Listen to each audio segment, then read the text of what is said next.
గుంటూరు జిల్లా తెనాలిలో ఆయేషా మీరా అంత్యక్రియలు నిర్వహించారు. ముస్లిం మత పెద్దలు, కూటమి శ్రేణులు పెద్ద ఎత్తున పాల్గొని అంతిమ వేడుకలు పలికారు. ఆయేషా మీరా శరీర అవశేషాలకు ప్రత్యేక ప్రార్థనలు చేసి మతాచారం ప్రకారం అంత్యక్రియలు జరిపారు. ఉదయం విజయవాడలో ఆయేషా మీరా అవశేషాలను తల్లిదండ్రులకు సీబీఐ అప్పగించింది. ఈ సమయంలో విజయవాడ సీబీఐ కోర్టు వద్ద భావోద్వేగ వాతావరణం ఏర్పడింది. ఆమె తల్లిదండ్రులు కన్నీటి పర్యంతమయ్యారు.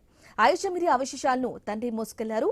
తమకు న్యాయం జరగలేదని తల్లి ఆవేదన వ్యక్తం చేశారు. న్యాయం జరిగే వరకు పోరాటం చేస్తామన్నారు.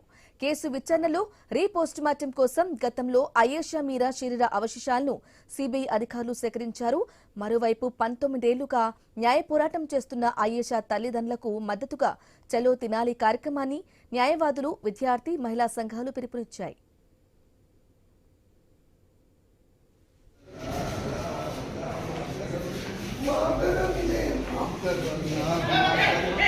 माफ करो अल्लाह माफ करो।